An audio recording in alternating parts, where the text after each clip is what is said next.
Expectation. Premier Investment. With the bagong Nayong Pilipino Entertainment City, Manila, the possibilities are endless.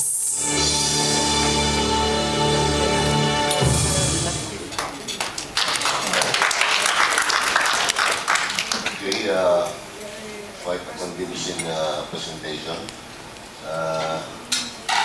Any comments from the members? Yes, the Honorable Goles of the minority. Thank you very much, Mr. Chairman.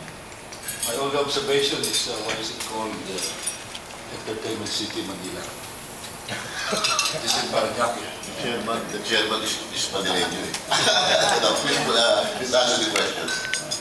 Kasi sa international community ang Manila, the Metro Manila is Manila. Ang perception about Metro Manila is Manila. And yeah, but Cebu is also being projected as Cebu, not as Manila. Makati is Makati. This is a geographical inaccuracy. Not fair to my city. Pati ang Pasay, Manila International Airport is in Pasay. That airport is in Paranaque. It's in Manila. Airport 1. Pero Manila. The one terminal is inside Paranaque. Maybe with the position, One terminal Manila, Manila sa Makati. That is the international perception. Very good observation. Probably, lagay naman yung pangalan ng host. For example, Subic is Subic. Clark is Clark. A very good observation by the Honorable Goles. So, I guess, in fairness to the host city, municipality, or province, it should be at least underscored the host city or municipality. You know, Mr. Chairman, I would like to say that let us not diminish the personality of the host city, because the prestige of this project is such that it will enhance also the name of the city. Like for example, Alabang used to be a livestock yard, but when Ayala came in, Alabang all of a sudden became a different personality. But Ayala did not think of calling it some other name. It stuck to the local old name of Alabang.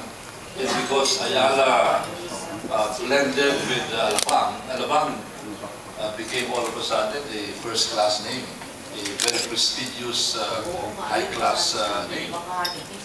I can think of so many other examples where because of the blend and the personalities of the developer and the locality, the name added prestige. As I said, Subic is Subic, Clark is Clark, Cebu is Cebu, Boracay is Boracay. Nobody had to change the name Boracay.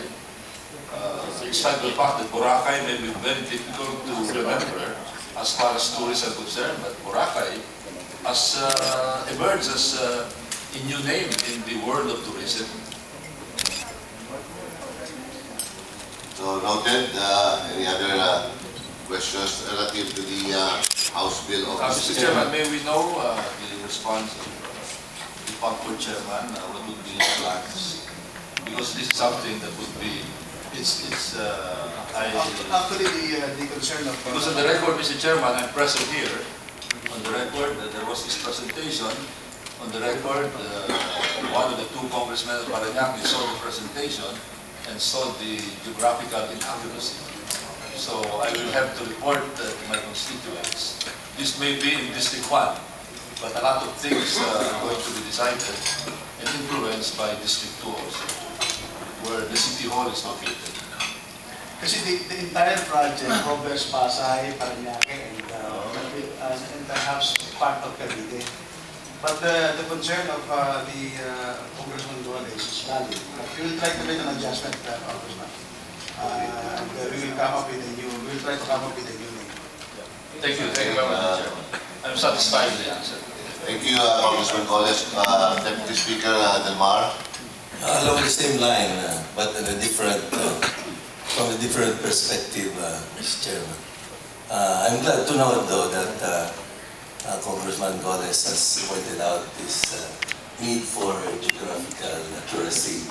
And I guess it is a complement to the project of PAGCOR through its chairman, that Parañaque be identified as the site of this worthy project. So along that vein, Mr. Chairman, may I ask also PAGCOR, why only in Manila?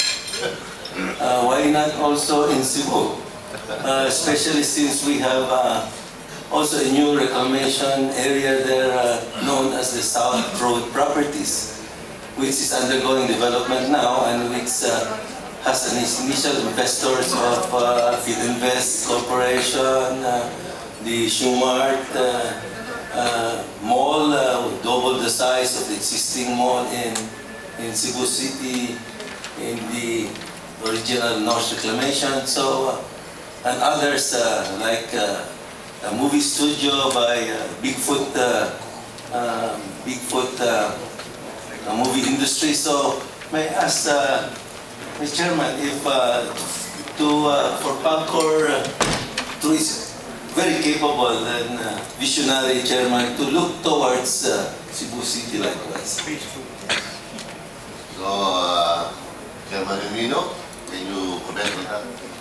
Actually, this is only the initial phase of the project. And now we are receiving a very positive response from the investors. And they're looking forward to more sites in the Philippines. And perhaps the suggestion of Honorable Congressman from Cebu will be taken in the next agenda with the investors. And the reason why we call it Entertainment City Manila, because Manila is the capital of the Philippines. Manila is the capital of the Philippines. But as I've said, we will try to make corrections on the concerns of Congressman Lopez. Anyway, the chair also has some comment on that. Bakit di pa kayo sa Maynila kasi nag-reclaim? Sabi willing to host also the PAGCOR City. Remember your sense of history, you started in Manila. When you grew up, you left Manila.